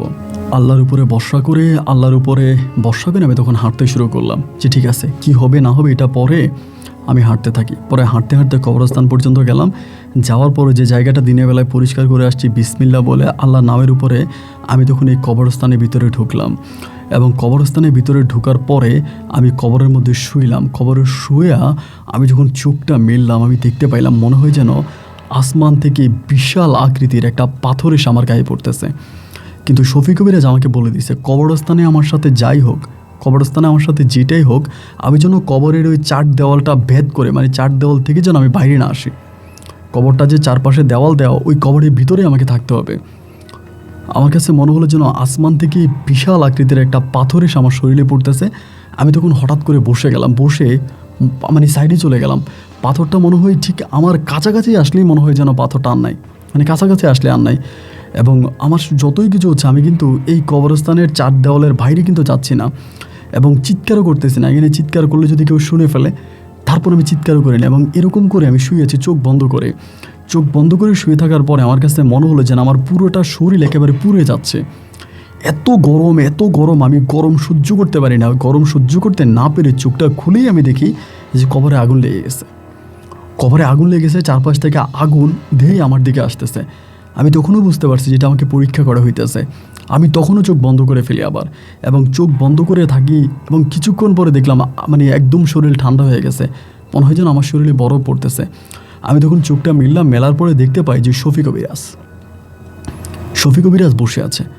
আমি ওনারে দেখে ওইখান থেকে মানে কবরের মধ্যে লাফ দিয়ে উঠে বসে গেছে। আপনি এখানে কেন আসছেন? বলো চল আমি তোরে নিয়ে যাব। আমি বললাম আমার নিয়ে যাবেন? কোথায় নিয়ে যাবেন? বলে বাড়ি নিয়ে যাবো, আয়। তখন আমার হঠাৎ করে মনে হলো যে এটা কি শফিক কবিরাজ, না এটা কোনো জিন? কারণ শফিক কবিরাজ তো আমাকে বলেছিল যত যাই হোক আমি যেন ফজরের আগে এই ভাঙা কবর থেকে উঠে না আসি, আমি যেন এই ভাঙা কবরে শুয়ে থাকি। আমি বলছি না আমি যাবো না, আপনি না বলছেন ফজর আজান দিলে যেতে, আমি ফজর আজান দিলে যাবো। উনি আমার বলে যাবি না, না গেলে তোকে এখন মেরে ফেলবো, এই কবরের মধ্যে মেরে ফেলবো। যখন আমাকে মারার হুমকি দিল তখন আমি আরও ক্লিয়ার হয়ে গেলাম যে না, এটা শফিক কবিরাজ না, এটা অবশ্যই কোনো একটা জিন। এবং একটা পর্যায়ে তিনি আমাকে ওইখানে মারতে শুরু করে, বিভিন্নভাবে শরীরে আমার আঘাত করতে শুরু করে। আমি তারপরেও কবরের যে পাশের যে দেওয়াল আছে দেওয়ালটা শক্ত করে ধরে থাকি। একটা পর্যায়ে সে আমার মেরে ফেলবে, আমার গলার মধ্যে হাত নিয়ে গেছে। ওই সময় আল্লাহর রহমতে আল্লাহু আকবার করে ফজরে আজান দিল, এবং ফজরে আজান দেওয়া মাত্রই মনে হলো যেন চারদিকটা একেবারে অন্ধকার থেকে আলোকিত হয়ে গেছে। আমার ভিতর থেকে সমস্ত ভয় কেটে গেল এবং মনে হলো আমার উপরে জমে থাকা ওই পাথরটা তখন সরে গেছে। ফজরে আজানটা দেওয়া মাত্র আমি ভাঙা কবর থেকে লাফ দিয়ে বের হয়ে দৌড়ে শফিক কবিরাজের বাড়িতে গেলাম। গিয়ে দেখি শফিক কবিরাজ ঘরের দরজায় বসে আছে। আমি বললাম আপনি আমার কবরস্থানে থাকতে বলে আপনি আবার মানে কবরস্থানে কেন গেলেন আমাকে নিয়ে আসার জন্য? উনি তখন আমারে বলতেছে তোর এটা কে বললো? আমি কবরস্থানে গিয়েছিলাম তোরে আনার জন্য। আমি বললাম আরে আশ্চর্য, আপনিই তো গেলেন, আপনি গিয়ে আমাকে ডাকলেন, বললেন চলে আসার জন্য। আপনি আমাকে চলে আসতে বলছেন, আপনি আমাকে নিয়েই গেলেন কেন, আবার চলে আসতে বলতেছেন কেন? উনি আমার বলে সুজন তুই পাগল হয়ে গেছিস, আমি তোরে চলে আসতে বলিনি, আমি কবরস্থানে যাইনি। তুই কি সারা রাত কবরে ছিলি? আমি বললাম জি। আমার সাথে এগুলো হয়েছে। বলে হ্যাঁ এগুলো হবে, যা গোসল করে আয়। আমি তখন সকালবেলা গোসল করার পরে উনি তখন মসজিদে চলে যায়। আমি ঘরের মধ্যেই বসে থাকি, উনি মসজিদ থেকে এসে আমাকে বলে সুজন কীরকম হলো তোর সাথে? আমি বলে আমার সাথে এগুলো হয়েছে, মানে যা যা ঘটছে সারা রাতে সব কিছু বললাম। বলার পরে আমাকে বলে দেখ সুজন, জিন হাসিল করা, পরি হাসিল করা এটা সহজ কোনো কাজ না। ওই সময় আজান না দিলে কিন্তু তোরে মেরে ফেলতো, যদি আজানটা না দিত তাহলে কিন্তু তোরে মেরে ফেলতো। সুতরাং আমার কাছে মনে হয় তোর এখনই স্টপ হয়ে যাওয়া উচিত। এখনও আমার কাছে মনে হয় যে তোর এটা থেকে সরে আসা উচিত, তুই এটা ভুলে যা এবং এই জিন পরি এগুলো থেকে নিজের মন মানসিকতা সরিয়ে নে এবং এগুলো তুই করিস না। আমি বললাম দেখেন আমি নিয়ত করেছি আমি একটা পরীকে বিয়ে করব, আর একটা পরীকে বিয়ে করার জন্য যদি আমার জীবনও চলে যায় আমার এতেও কোনো আফসোস থাকবে না, এত আমার কোনো দুঃখ থাকবে না, কিন্তু আমি পরীকে বিয়ে করতে চাই, সর্বোপরি আমার পরীকে লাগবেই লাগবে। উনি আমাকে বলে আসলেই তোর পরীকে লাগবে? আমি বললাম হ্যাঁ আসলে আমার পরীকে লাগবে, আমি পরীকে বিয়ে করব। উনি বলে ঠিক আছে যা, তাহলে তুই কবরস্থানেই ঘুমাবি, আমি আস্তে আস্তে ব্যবস্থা করব। এরপরে আবার দুপুর গড়িয়ে যখন বিকাল আসতেছে আমার ভিতরটা তখন চমচম করতেছে, আমাকে আজকেও কবরস্থানে থাকতে হবে, আজকে জিন্দা ফিরতে পারবো কি না, আজকে ওখান থেকে জীবিত আসতে পারবো কি না তাও তো জানি না। আসরের আজান দিল, মাগরিবের আজান দিল এবং এশার আজানের পরে খাওয়া দাওয়া করে আমি তখন রওনা দিলাম। কবিরাজ তখন আমার মুখের দিকে তাকিয়ে বলতেছে কিরে তুই আজকেও যাবি? আমি বললাম হ্যাঁ আমি যাব। বলে ঠিক আছে যা। আমি আজকে গেলাম, কিন্তু আজকে যাওয়ার পরে আমার সাথে ওরকম কিছু হয় নাই। গতকালকে যেরকম আমাকে যে একটা মানে আমার উপরে একটা অ্যাটাক করেছে, আঘাত করেছে, আমাকে ক্ষতি করতে চাইছে, আমাকে মেরে ফেলতে চাইছে, কিন্তু আজকে যাওয়ার পরে এরকম কোনো কিছুই হয় নাই। আজকে চারদিকটা একেবারে শান্ত ছিল, সব কিছু মোটামুটি ঠিক ছিল, কোনো প্রবলেম ছিল না। এবং একটা সময় আমি তখন কবরস্থান থেকে আজান দেওয়ার পর আমি কবরস্থান থেকে চলে আসি। এরকম করে একদিন দুই দিন তিন দিন করে যাইতেছি, দিনে চলে আসতেছি। উনি আমাকে বলে এখন কোনো সমস্যা হয় না? আমি বললাম যে না এখন তো আমার কোনো সমস্যা হচ্ছে না। একটা বার যে আমাকে বলে তোর কবরস্থানে 2 বছর থাকা লাগবে, উনি আমারে বলে ওই শফিক কবিরাজ। আমি বললাম কি বললেন 2 বছর? একটা মানুষ কি 2 বছর কবরস্থানে থাকে? বলে হ্যাঁ তোরে 2 বছর কবরস্থানে থাকতে হবে, শুধু তাই নয় তোর খাওয়া দাওয়া সব কবরস্থানে, তুই খাবি ওই কবরের ভিতরে, ঘুমাবি ওই কবরের ভিতরে, শুধুমাত্র পায়খানা প্রস্রাব করার জন্য তুই কবর থেকে বেরিয়ে আসবি, আর বাকি সময়টাতে তোর কবরের ভিতরেই থাকা লাগবে। এভাবে টানা 2 বছর এই চিল্লাটা যদি পূরণ করতে পারিস তবেই পরি তোর কাছে ধরা দিবে। মানে শফিক কবিরাজ যেটা বলতো আমি সেটাই শুনতাম, মানে শফিক কবিরাজের কথার বাইরে আমি কোনো কথা বলতাম না। উনি যখন আমাকে এটা বললো আমি তখন এই কবরস্থানে ঘুমাইতে শুরু করি। আমি কিন্তু ওনার বাড়িতেই খাইতাম, 3 বেলা ওনার বাড়িতে এসে খাইয়ে যেতাম, ওনার বাথরুমেই বাথরুম করতাম, ওনার এখানেই গোসল করতাম এবং আবারও ওই কবরের মধ্যে গিয়ে ঘুমাইতাম। এমন করে একদিন 2 দিন করে সময়গুলো কাটতে কাটতে আস্তে আস্তে আমাদের আশেপাশে এলাকার পুরো মানুষের কানে কানে চলে যায় যে সুজন নামের এক ছেলে কবরস্থানে ঘুমায়, সুজন নামের এক ছেলে কবরস্থানে ঘুমায়, ভাঙা কবরে ঘুমায়। এবং এরকম করতে করতে গ্রামের মানুষের মুখে মুখে আমি তখন পাগল হিসাবে বর্ণিত হই। পাগল হিসেবে বর্ণিত হই এবং আমি তখন একরকম সবাই আমাকে পাগল করে ডাকতো। আমাকে দেখলেই সবাই বলতো সুজন পাগলা, সবাই সুজন পাগলা বলতো। লোকে বলে যে লোকের মুখে জয় আর লোকের মুখেই ক্ষয়। এরকম মানুষ আমাকে পাগল আখ্যায়িত করতে করতে, মানুষ আমাকে পাগল বলতে বলতে একটা সময় মনে হয় যেন আমি সত্যি সত্যি পাগল হয়ে গেছি। আমার ব্রেন আর আগের মতো কাজ করে না, আমার মন মানসিকতা আগের মতো হয় না। আমি একটু অন্যরকম হয়ে গেছি, কারো কথা শুনি না, কারো কথা মানি না, একটু কেমন কেমন জানি হয়ে গেছি। একদম একটা পর্যায়ে আমার মিজাজ বিগড়াতে শুরু হয়। মাঝে মাঝে হয় কি, বাচ্চারা কবরস্থানে এসে আমাকে ঢিল মারে, আমাকে কাদা ছুঁড়ে মারে, আমাকে সুজন পাগলা বলে ডাকে। এবং এরকম করতে করতে আমি প্রায় 1 থেকে 2 বৎসরের মতোই কবরস্থানে থাকি। এবং কত বছর থাকার পরে আমার এই ঘটনা ঘটে আমি জানি না। এবং কিছু বছর পরে আমার ব্রেন তখন আউট হয়ে যায়, মানে আমি তখন এই কবরস্থানে থাকা অবস্থায় আমি পাগল হয়ে যাই।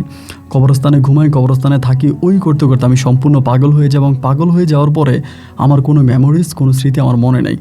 ওই অ্যানিমেজ আমার সাথে কী হয়েছে বা কী হয়েছে না হয়েছে কিছু আমি মনে নেই। একটা পর্যায়ে আমার আস্তে আস্তে স্মৃতিশক্তি ফিরে আসে। আমি একটা পর্যায়ে ভালো হই এবং ভালো হওয়ার পরে আমি দেখতে পারি আমি আমার মামার বাড়িতে। আমি যে মামার কাছ থেকে 5 লক্ষ টাকা এনে শফিক কবিরাজকে দিয়েছিলাম, আমি সেই মামার বাড়িতে। তো আমি যখন সুস্থ হলাম, মোটামুটি ঠিক হলাম, তখন আমার মামা আমাকে জিজ্ঞেস করে যে ভাগিনা, তোর বাবা যে 5 লাখ টাকা দিয়ে গেছিলো আমার কাছ থেকে যে নিয়ে গেলি, ওই টাকাটা কই? আমি বলি মামা, ওই টাকা তোর শফিক কবিরাজ নিয়ে গেছে। আমার মামা যখন গিয়ে শফিক কবিরাজকে জিজ্ঞেস করে যে আপনি নাকি আমার ভাগিনার কাছ থেকে টাকাটা আনছেন, আমার ভাগিনা টাকাটা দিয়ে দেন। শফিক কবিরাজ তখন আমার মামারে বলে, তোর কি মাথা খারাপ হয়েছে? তুই কি পাগল হয়ে গেছিস? তোর ভাগিনার মাথা ঠিক নেই। ওই টাকা কই ফালাই দিছে না ফালাই দিছে তার কোনো ঠিক আছে? আমার কাছে কোনো টাকাই দেয়নি। আমার মামা যখন আমাকে এটা বলল, আমার মাথায় তখন আসমানটা ভেঙে পড়লো। কি, আমি নিজের হাতে শফিক কবিরাজের কাছে টাকাটা দিলাম, আর শফিক কবিরাজ যখন আমার বলতেছে আমি নাকি ওনারে কোনো টাকাই দিই নেই, আমি নাকি ওনারে কোনো টাকাই দিই নেই। আমি বললাম না, আমি এই 5 লাখ টাকা মামা আমি শফিক কবিরাজকে দিয়েছি এবং এইটা আমি নিজের হাতে দিয়েছি। শফিক কবিরাজের কাছে যাওয়ার পরে তিনি বলে যে না, আমি তোর কাছ থেকে কোনো টাকাই নেই। এবং একটা পর্যায়ে দেখা গেল যিনি আমার টাকাটা খেয়ে ফেলছে, আমার টাকাটা আর দিল না। এবং টাকাটা না দেওয়ার পরে তখন আমি আধা পাগল আধা ভালো। আমার মামা বিভিন্ন জায়গা থেকে তাবিজ, পানি পড়া, এইটা ওইটা, মামা মামি তারা তাবিজ পড়া, পানি পড়া, এই জায়গা ওই জায়গা থেকে আমাকে দেয়। কিন্তু আমার বাবা আর আসলো না। এই জীবনে একবারে আমার বাবা আমার কাছে আসছে এবং একটা রাত আমি বাবার সাথে ঘুমাইছি। এরপরে বাবা আর আমাকে দেখার জন্য আসে নাই। আদৌ আমার বাবা বেঁচে আছে কি মরে গেছে এইটুকুন আমি জানি না। পরে মামার সাথে থাকতেছি, মামার বাড়িতে থাকতেছি। শফিক কবিরাজে টাকা দিল না। মামা দরবার করে, মেল করে, লোকজনকে ডাকে। আমি বলি আমি শফিক কবিরাজকে দিচ্ছি, কিন্তু শফিক কবিরাজ বলে আমি ওনার কোনো টাকাই দিই নাই। আমার পুরো 5 লক্ষ টাকায় শফিক কবিরাজ তখন খেয়ে ফেলে। এবং এরকম করে সময়গুলো কাটতে কাটতে আমার মামা তখন চিন্তা করলো আমাকে বিয়ে করাই দিবে। আমি যদি বিয়ে করি তাহলে আমি ঠিক হয়ে যাব। আমার মাথার মধ্যে যে পরীর একটা ভূত আসছে যে আমি পরীকে বিয়ে করব, পরীকে বিয়ে করার জন্য আমি যেরকম পাগলামি করতেছি আমি সেই পাগলামি থেকে বেরিয়ে আসতে পারবো। এবং মামা তখন সিদ্ধান্ত নিল ফুল অ্যান্ড ফাইনালি যে আমাকে বিয়ে করাই দিবে। এদিকে সেদিকে বিভিন্ন দিকে আমার জন্য মেয়ে খুঁজতেছে, কিন্তু কোনো বাবাই তার মেয়েকে আর আমার কাছে বিয়ে দেয় না। সবাই বলে যে সুজন পাগলা, সুজন পাগল, সুজনের ব্রেন খারাপ। এরকম ব্রেন খারাপ মাথা নষ্ট লোকের কাছে কেন মেয়ে বিয়ে দিব? কেউই আমার কাছে মেয়ে বিয়ে দেয় না। 1 দিন 2 দিন 3 দিন করে সময়গুলো কাটতেছে এবং দিন যত সামনের দিকে যাচ্ছে আমার বুকের ভিতরে কষ্টের পরিমাণ ততটাই বাড়তেছে। একে তো টাকা চলে গেল, দ্বিতীয়ত কোনো পরীর ঠিকানা পাইলাম না। এরকম করে সময়গুলো কাটতে কাটতে একটা পর্যায়ে আমার মামার কাছে একটা বিয়ের প্রস্তাব আসে। ওই মেয়েটাও আধা পাগল। লোকে লোকে বলে যে এটাও একটু মাথা খারাপ, আমারও মাথা খারাপ, এরকম একটা প্রস্তাব আসে। এবং আমার মামার কাছে শুনতে পাই ওই মেয়ের সাথে নাকি জিন আছে বা পরী আছে। ওই মেয়ের সাথে পরী আছে। ওই মেয়ের বাবা মা বলতেছে মেয়েরা আমার কাছে বিয়ে দিবে। তাই আমার মামা বলে তোরও মাথা খারাপ এবং ওই মেয়েরও মাথা খারাপ, তা 2 পাগল একসাথে কি সংসার হয় নাকি? এখন আমি যখন মামার মুখে শুনতে পারছি যে মেয়েটার একটা সমস্যা আছে, মেয়ের সাথে নাকি জিন না পরী আছে, এখন মেয়ের সাথে জিন পরী আছে শোনার পর আমি রাজি হয়ে যাই। আমার মেয়ের বাবা অনেক বড় লোক, মেয়ের বাবার অনেক টাকা পয়সা আছে, তারা অনেক বড় লোক। তাদের মেয়ের মাথার মধ্যে সমস্যা, এই জন্য তারা তাদের মেয়েটাকে আমার কাছে বিয়ে দিতে চায়। এবং মেয়ের বাবা আমাকে লাইন গার্ড করে দিবে, ব্যবসা বাণিজ্য করাই দিবে, দোকানপাট করাই দিবে, আমাকে একটা লাইন করাই দিবে যাতে তার মেয়ের বিয়ে করি। আর আমার মামাও তখন বলতেছে যে মেয়ে পাগল, তুইও পাগল, এটা হবে নাকি? আমি তখন মামারে বলতেছি যে না মামা, আমি মেয়েটার বিয়ে করব। আমি এই মেয়েটার বিয়ে করবো, আপনি মেয়ের পরিবারের সাথে কথা বলেন। মেয়ে যদি পাগল হইলে পাগল, মেয়ের মাথা খারাপ হইলে মাথা খারাপ, আমার কোনো সমস্যা নেই। আমি ওই মাথা খারাপ আর পাগল মেয়ের সাথে সংসার করার জন্য রাজি আছি। আমি এই মেয়েকে বিয়ে করবো, আপনি মেয়ের পরিবারের সাথে কথা বলেন। আমার মামা রাজি হয় না। অনেক কষ্টের পর আমার মামি বোঝানোর পরে মামা তখন রাজি হলো। এবং মামা রাজি হয়ে পরে মেয়ের পরিবারে তখন বিয়ের প্রস্তাব পাঠাইলো।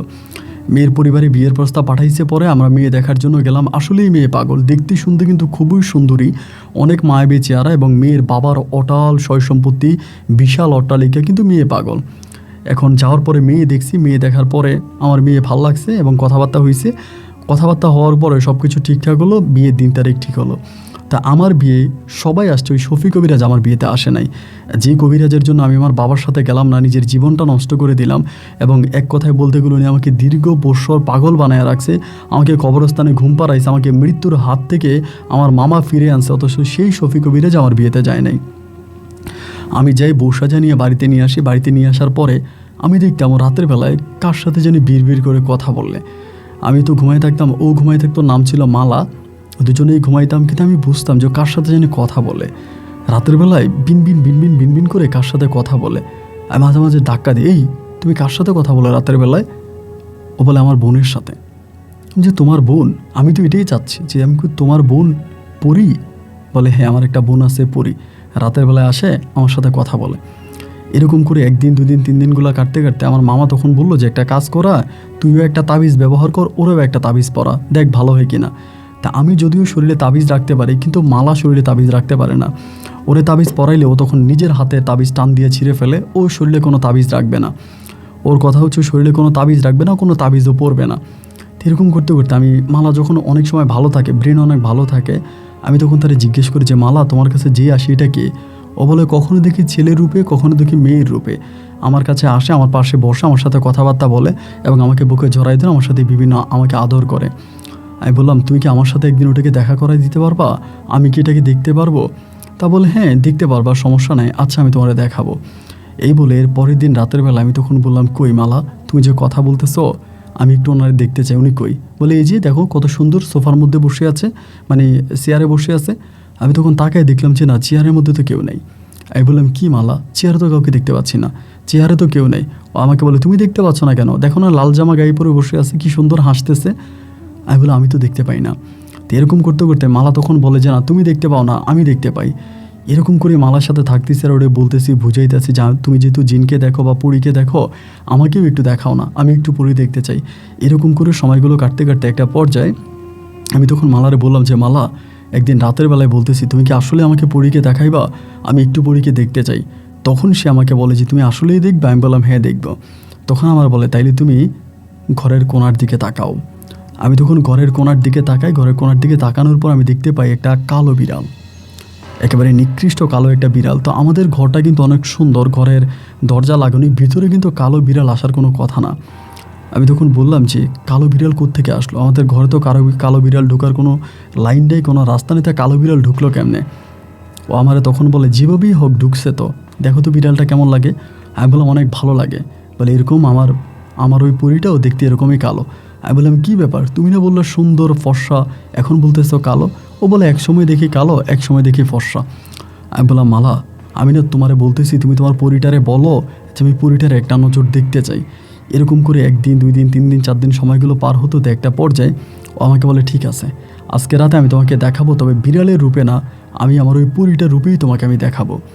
পরে আমি ওর সাথে আসি, এবং এরকম করে থাকতে থাকতে ও তখন করলো কি, আমাকে বললো যে ঠিক আছে তুমি দেখতে পাবা, এখানে বসো। আমি ওর সাথে বসছি, বসার পরে বলে উপরের দিকে তাকা। আমি উপরের দিকে তাকাইছি, আমি দেখতে পেলাম, আমি তাকাই উপরের দিকে তাকায় দেখতে পাই ওর হাতগুলো, মানে ছাদ যে আছে, মানে ছাদের মতো, মানে ওখানে আমরা বাঁশ দিয়ে হচ্ছে যেটা আপনাকে বলে সিলিং করছিলাম। আমি কিভাবে আপনাকে বুঝাবো, 2টা হাতও সিলিংয়ের মধ্যে, 2টা পাও সিলিংয়ের মধ্যে, একটা মেয়ে চুলগুলো নিচের দিকে ঝুলে পড়ে আছে, খুবই সুন্দর চেহারা। তো নর্মালি এইভাবেই কোনো মেয়েকে দেখলে যে কেউ ভয় পেয়ে যাবে। আমি ভয় পাই নাই। আমি ভয় না পেয়ে বলতেছি আপনি নিচে নেমে আসেন, আপনি ওখানে ঝুলে আছেন কেন, নিচে আসেন। তখন কিন্তু আমার পাশে মালা বসে আছে। পরে নিচে আসছে, আসার পরে আমার সামনে একটা চেয়ারের মধ্যে বসছে। জীবনে এই প্রথম আমি পরী দেখতে পেলাম বা জিন দেখতে পেলাম। তো আমার জীবন, আমি এর আগে কখনোই পরী দেখিনি, এই প্রথম আমার পরী দেখা। এবং ওরে দেখার পরে আমি ওর দিকে তাকাই আছি, খুবই সুন্দর, মানে চুলগুলো মুখের মধ্যে পড়ে আছে, আদো চেহারা দেখা যায়, চেহারা পুরোপুরি দেখা যায় না, একটা জামা পরে আছে, অনেক সুন্দর। আমি তখন আমার বউ মালার মুখের দিকে তাকায় বলতেছি, মালা এটাই কি তোমার ওই পরীটা? মালা বলে হ্যাঁ। আমি তখন বললাম যে আজকে তো আমি আপনাকে দেখলাম, আপনি তো আমার ঘরের মেহমান, আপনি কি খাবেন? আমার মুখ লারা বলতেছে কিছু না। আমি বললাম আপনার নাম কি? নামও বলে না, হাসে, মুসকি হাসতেছে। পরে আমি বললাম হাসতেছেন কেন, মুসকি মুসকি হাসতেছেন কেন? কিছুই বলে না। আমি বললাম কী ব্যাপার বলেন না, হাসেন কেন? তা আমারে কিছু বলে না। না বলার পর আমি তখন বললাম আপনি কি প্রতিদিন আমার বউয়ের কাছে আসেন? বলে হ্যাঁ। মুখে ইশারা দিয়ে বলে হ্যাঁ। এরকম করে আমি বললাম তাহলে প্রত্যেক দিন আসবেন? বলো হো প্রত্যেক দিন আসবো। সেদিন আমি অনেকক্ষণ ধরে পরীর সাথে কথা বলি, এই পরীটিকে আমি দেখি এবং এরপরে প্রায় প্রতি রাতে ও আমাদের সাথে ঘুমাইতো। এরপরে প্রায় প্রতি রাতে ও আমাদের সাথে ঘুমাইতো। আমি এক পাশে, আমার বউ পাশে এবং এর পাশেও ঘুমাইতো। আমি দেখতাম একেবারে স্পষ্ট স্বাভাবিক মানুষের মতো ও আমাদের পাশে এসে শুইতো, আমার সাথে কথা বলতো, আমার বউ মালার সাথে কথা বলতো। ওনার ভিতরে মানে একদম স্বাভাবিক একটা মানুষ, মানে একটা স্বাভাবিক একটা মেয়ে যেরকম এরকমভাবে আসতো, শুইতো, মালার জড়ায় ধরে থাকতো এবং এরকম করতো। এরকম করতে করতে অনেকগুলো দিন কেটে গেল। অনেকগুলো দিন কেটে যাওয়ার পরে একদিন আমারে বলতেছে যে মালার আপনার হাতের মধ্যে একটা আপনার ইয়ের মতো আছে, মানে কি বলে একটা সুইয়ের মতো ঢুকানো আছে, মানে মনে হয় যেন হাতের মধ্যে একটা সুই ঢুকে রাখছে, এটা বাম হাতে। আমারে বলে যে এই বাম হাতের যে সুইটা আছে ওই সুইটা বের করে ফেলার জন্য বাম হাতের এই জায়গার মধ্যে। তো আমি দেখলাম, মানে হাত দিয়ে দেখলাম যে হ্যাঁ ওখানে একটা সুইয়ের মতো আছে, ওই জায়গাটার মধ্যে একটা সুইয়ের মতো আছে। এই সুইটা আমাকে বের করতে বলতেছে। তা আমি তখন আঙুল দিয়ে সুইটা অনেকটা বের করার চেষ্টা করি, কিন্তু এই সুইটা আমি বের করতে পারি না। মালার এই পুরো হাতটা তখন ব্যথা হয়ে যায়। সকালবেলা মামা আমারে বলে কী রে তোর বউয়ের হাত এরকম লাল কেন? আমি বললাম মামা ওর এখানে একটা সুই আছে, আমি সুইটা বের করার চেষ্টা করছি, তাই হাতটা লাল হয়ে গেছে। আমার মামা তখন আমার বললো খবরদার এই সুই বের করবি না, এই সুইটা বের করবি না, এটা খবরদার, ওর বাবা কিন্তু বলে দিয়েছে বিয়ের সময়, তুই জানিস না? আমি বললাম মামা আমার তো মনে নাই। বলে না না না, ওর হাতের এই সুইটা মানে বের করবি না, এটা কোনো একটা তাবিজ সুই আকারে ওইটার ভিতরে ঢুকে দেওয়া হয়েছে, এটা বের করবি না। আমি তখন বললাম যে এটা বের করবো না? মামা বলে না এটা বের করবি না, খবরদার, এটা বের করলে কিন্তু মালা মারা যাবে, আমারে বলতেছে। আমি তখন বললাম যে আচ্ছা ঠিক আছে তাহলে আমি বের করবো না। এরপরে মালার সাথে যে জিনটা আসতো বা পরীটা আসতো ওইটা আমাকে প্রতি রাতেই বলতো ওর এটা বের করে ফেলার জন্য, ওইটা বের করার জন্য, কিন্তু আমি বের করি না। তা আমি বের না করার পরে যেটা হইতো যে প্রতি রাতের বেলায় এই পরীটা যখন আসতো মালা তখন ঘুমায় যাইতো। এই পরীটা আমাকে নিয়ে উঠানের বাইরে যাইতো, উঠানে আমাকে নিয়ে কোণার মধ্যে বসতো, আমার সাথে থাকতো, আমার সাথে গল্প করতো, কথা বলতো একদম স্বাভাবিক একটা মেয়ের মতো। আমি বাড়ির উঠানে যাইতাম, বাড়ির কিনারায় বসতাম, ওর সাথে বসে বসে গল্প করতাম এবং একেবারে সারা রাত বসে আমার সাথে গল্প করতো, কথা বলতো। আমার ভিতরে যে পরীর প্রতি যে একটা আকৃষ্টতা ছিল, একটা পরীকে পাওয়া, একটা পরীকে বসে আনা, একটা পরীর সাথে কথা বলার যে একটা আকাঙ্ক্ষা ছিল, আমার আকাঙ্ক্ষাটা তখন পুরোপুরিভাবে পূরণ হলো। এই পরীটাকে আমি দুনয়ন ভরে দেখলাম, আমার পাশে আসলো, আমার পাশে বসে আমার সাথে গল্প করলো, আমার সাথে কথাবার্তা বললো। একেবারে কম সময়ের মধ্যে আমি তখন পরীর মনের ভিতরে জায়গা করে নিলাম। তখন পরীর সাথে আমার সময়গুলো অত্যাধিক ভালো কাটতেছে। এরকম করতে করতে এক কথা আমি তখন পরীর প্রেমে পড়ে যাই। এবং এই পরীটার সাথে আমার এরকম কথাও দেখলাম। আমার বউ সবসময় বসে থাকতো, মালা ও দেখতো, অনেক কিছুই দেখতো, কিন্তু কিছু বলতো না। এই পরীটা আসতো, আমার সাথে বসতো, গল্পগুজব করতো, কথাবার্তা বলতো। এরকম করতে করতে একদিন আমার কি হয়েছে ভাই, রাতের বেলা আমি ওর সাথে বসে আছি, ও আমারে বলতেছে, মানে পরীটা আমাকে বলতেছে তোর বউরে মেরে ফেল, তোর বউরে মেরে ফেললে আমি তোর সাথে সংসার করব, তোর বউরে মেরে ফেললে আমি তোর বউয়ের রূপে তোর সাথে থাকবো, আমারে বলে। আমি বললাম মানি, আমি যদি ওরে মেরে ফেলি তাহলে তো আমার সমস্যা হয়ে যাবে। ও আমারে বলে না, তুই তোর বউয়ের মুখে বালিশ চাপা দিবি, পরীটা আমাকে শিখাই দে, তোর বউয়ের মুখে বালিশ চাপা দিবি, বালিশ চাপা দিয়ে তোর বউকে মেরে ফেলবি, তোর বউকে মেরে ফেলার পরে তোর বউকে গর্ত করে মাটি দিয়ে দিবি, এরপরে আমি তোর বউয়ের শরীর নিয়ে আমি তোর সাথে সংসার করব, তোর সাথে থাকবো। আমি তখন বললাম এটা কি সম্ভব? বলে হ্যাঁ অবশ্যই সম্ভব। আমি বললাম যে এটা কীভাবে? ওকে মেরে ফেললে তুমি? বলে হ্যাঁ ওকে মেরে ফেলবি, আমি ওর রূপে তোর সাথে থাকবো, কেউ বুঝতেই পারবে না যে একটা পরী, আমি যে একটা জিন বা আমি একটা পরী, এটা কেউই বুঝতে পারবে না। তুই যদি তোর বউকে মেরে ফেলিস তাহলে আমি সম্পূর্ণ তোর বউয়ের রূপে, তোর বউয়ের মতো জামা কাপড় পরবো, তোর বউয়ের মতো করে আমি তোর সাথে থাকবো। আমি তখন বললাম তাহলে আমি এটা করবো? বলে হ্যাঁ করো। আমার ভাই তখন হিতাহিত জ্ঞান নাই, আমি যেটা করেছি আমি জানি অন্যায় করছি, বাট আমার হিতাহিত জ্ঞান ছিল না। আমি রুমে আইসেই মানে ওর মুখের মধ্যে বালিশ চাপা দিয়ে ধরছি, পরীর মানে আপনার মালার মুখে বালিশ চাপা দিয়ে ধরছে এবং বালিশ চাপা দিয়ে ধরার পরে মালা তখন ছুঁড়ার জন্য খুব চেষ্টা করতেছে, আমি ছুটতে পারতেছে না। বালিশ চাপা দিয়ে ধরে আমি মালাকে ওখানে মেরে ফেলি, ওই ঘরের মধ্যে মালাকে মেরে ফেলি। এবং মালাকে মেরে ফেলার পরে আমাকে তখন বললো যে মালার লাশ আমার ঘরের পিছনে গর্ত করে পুঁতে রাখার জন্য, তখন সে মালার রূপে আমার কাছে আসবে। আমি তখন করলাম কি, মালার লাশটারে মেরে ফেলার পরে মানে আমি নিজে ওকে পলিথিন পেঁচিয়ে আপনার কাঁথা পেঁচিয়ে তখন আমি আমার ঘরের পিছনে নিজে কোদাল দিয়ে বিশাল গর্ত করে আমি তখন মালার লাশটা ওই কবরের ভিতরে রাখি এবং রেখে আমি উপরে মাটি চাপা দিয়ে দিই। মাটি চাপা দেওয়ার পরে ঘরে এসে দেখি আমার পাশে মালা বসে আছে। আসলে মালা নয়, তখন ছিল ওই পরীটা, ওই বসে আছে, মরে নিয়ে শুয়ে আছি। এবং সকালবেলা মামা দরজা ধাক্কাইতেছে। আমি অনেক রাত পর্যন্ত তো এই কাজগুলো করছি। সকালবেলা দরজা খুলছি, খোলার পরে মামা আমারে বলে, তোর বউ কই? আমি বললাম, ও তো ঘরে। মানে দরজা খুলে বলতেছে ও তো ঘরে। আমার মামা বলে, ওরা ডাক দিয়ে আন। আমি তখন ঘরে গেলাম, যাই দেখি যে ঘরের মধ্যে ও নাই। মানে ওরে আমি যাওয়ার সময়, মানে রুম থেকে বেরোয়ার সময় দেখলাম, আবার রুমের মধ্যে এসে দেখি যে ও নাই। আমি ডাকতেছি, মালা, মালা, ও মালা। বেশ কয়েকবার ডাক দিলাম, কিন্তু কোনো রেসপন্স নাই, কোনো শব্দ পাচ্ছি না। ভাবতেছিলাম ও কোথায় গেল, লুকাই গেল না তো? খাটের নিচে দেখতেছি নাই, ঘরের কোনায় দেখতেছি নাই, অন্য কোনো প্রাণীর আকার ধারণ করলো কি না, এই জন্য পুরো ঘরের এদিকে ওইদিকে বিভিন্ন দিকে খুঁজতেছি, না ও আর নাই। না থাকার পরে আমি তখন চিন্তা করলাম ও কোথায় গেল, মানে ও গেল কোথায়? তখন আমি ঘর থেকে বেরিয়েছি, বেরিয়ে মামারে বলতেছে, মামা, মালা কি বেরোইছে ঘর থেকে? মামা বলে, আমি কিভাবে বলবো, তুই না দরজা খুলে, এবং দরজা খোলার পরে তুই আসলি, এখন আমি কি জানি মালা কোথায় গেছে? আমি বললাম, মামা মালা তো ঘরের মধ্যে নাই। আমার মামা বলে, কি বলস, ঘরের মধ্যে নাই? মামা তখন দৌড়ে আসলো, মামি আসলো, মামা তো বোনেরা আসলো, এসে দেখে ও ঘরে নাই। মামা তখন বলতেছে, কিরে ও কই? আমি বললাম, মামা আমি যখন আপনার সাথে কথা বলি তখন তো রুমেই ছিল, আমি কিন্তু তখনও বলি না যে কালকে রাত্রে আমি এই ঘটনা ঘটাইছি। তখন আর মালাকে খুঁজে পাওয়া যাচ্ছে না। আর আমিও ডাকতেছি, ও তো আমাকে বলেছিল যে আমি যদি মালাকে মেরে ফেলি তাহলে ও মালার রূপে আমার সাথে সংসার করবে, কিন্তু এখন তো আমাকে দেখি না, ও তো আর নাই। এরকম করতে করতে দুপুরের মধ্যে মালার পরিবার থেকে তখন খবর আসলো। মালার পরিবার থেকে খবর আসছে। খবর আসার পরে তখন তারা জিজ্ঞাসাবাদ করতেছে যে মালা কই? আমি কিছুই বলি না, এবং আমি বললাম আমি জানি না, ও কোথায় গেছে আমি জানি না।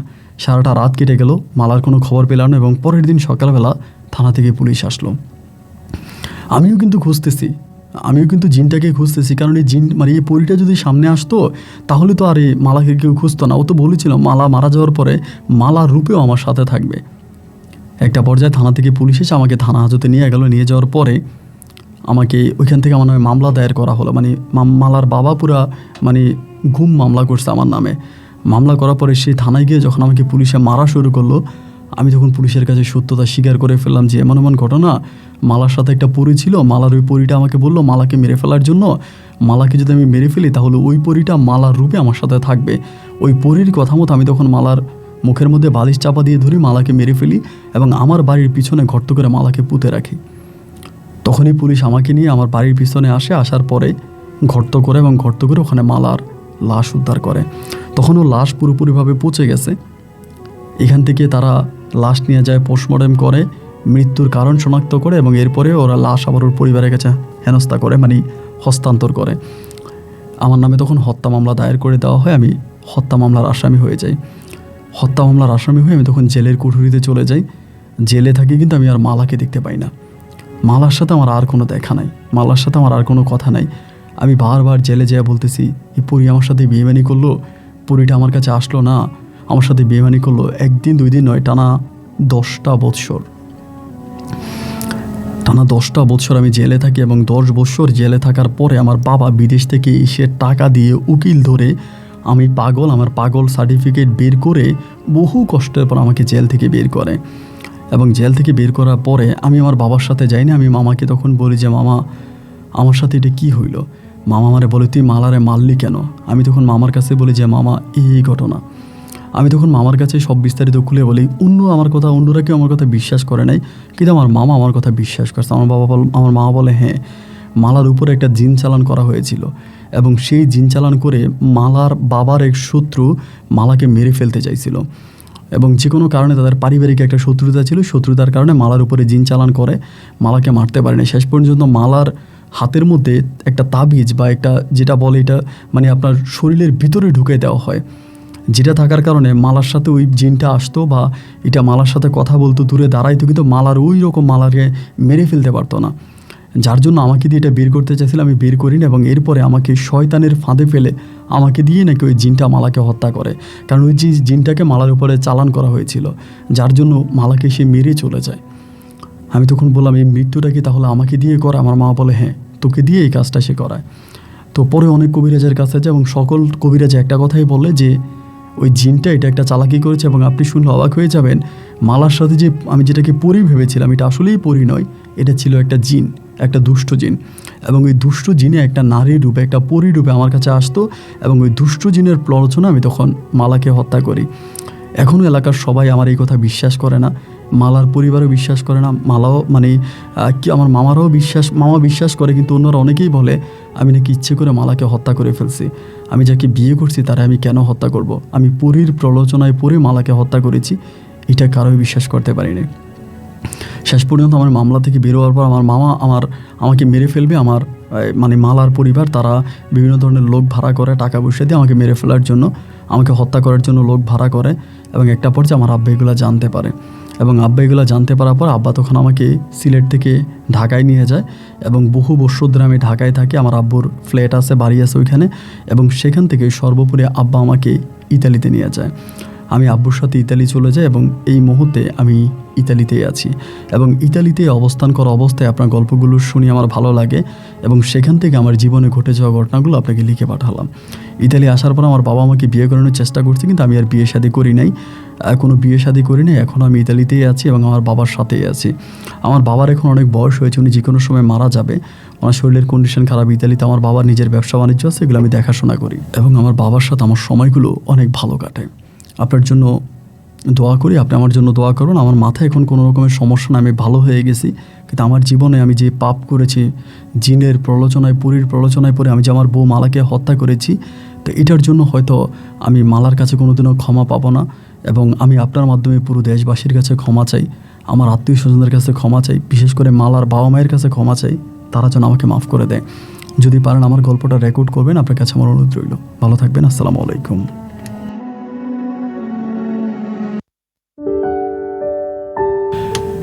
চরম আশ্চর্যজনক একটা গল্প ছিল। দেখেন, এই ধরনের গল্পগুলো আসলে বিশ্বাস করা অনেক কঠিন। অনেকে এগুলো বিশ্বাস করতে চায় না, কারণ যাদের সাথে ঘটে না তারা এগুলো বিশ্বাস করেও না। যাদের সাথে ঘটে তারা এগুলো হলফ করে বিশ্বাস করে। জিনেরা মাঝে মাঝে এই ধরনের কাজ করে। জিন জাতি অনেক চালাক জাতি, অনেক চালাক। এদের চালাকি বোঝা বড় কঠিন। এরা ঘরের দরজায় মানে বাচ্চার মতো কান্না করে করে আপনাকে ডাকবে, আপনি তখন দরজা খুলবেন। মাঝে মাঝে এমন আপনার নিজের পরিচিত মানুষের রূপ ধরে আপনাকে ঘর থেকে ডেকে নিয়ে যাবে। তো এরা খুবই খারাপ করেছে এবং বেশিরভাগ ক্ষেত্রে আমি দেখেছি জিন বা পরীরা কোনো মানুষের উপকার করার জন্য আসে না। যদি উপকার করার জন্য আসে তবে একটা সময় জীবনের চরম ক্ষতি করে যায়, যেমনটি ক্ষতি করেছে সুজনের। তো সুজনের বাবার ব্যাকগ্রাউন্ড ভালো থাকার কারণে সুজন আজ ইতালিতে গিয়েছে বা ওখানে ভালো আছে, ওর পরিবারের সাথেই আছে, ওর সৎ মা, সৎ ভাই বোন এবং বাবা মায়ের সাথে আছে। আল্লাহ সুজনকে বুঝার তৌফিক দান করুক এবং আল্লাহ সুজনকে ক্ষমা করে দেখ। এই মানুষটা যেটা করেছে সেটা সে জিনের প্রলোচনায় পড়ে করেছে, এটাই তার ভাষ্য মতে। যদি সে জিনের প্রলোচনায় পড়েই কাজটা করে থাকে, আল্লাহ যেন তাকে মাফ করে দেয়। বন্ধুরা সবাই ভালো থাকবেন, সুস্থ থাকবেন, এই শুভকামনায় আজকে এখানে বিদায়। ইনশাআল্লাহ দেখা হবে অন্যদিন অন্য কারো বাস্তব জীবনের গল্প নিয়ে। আল্লাহ হাফেজ এন্ড আসসালামু আলাইকুম।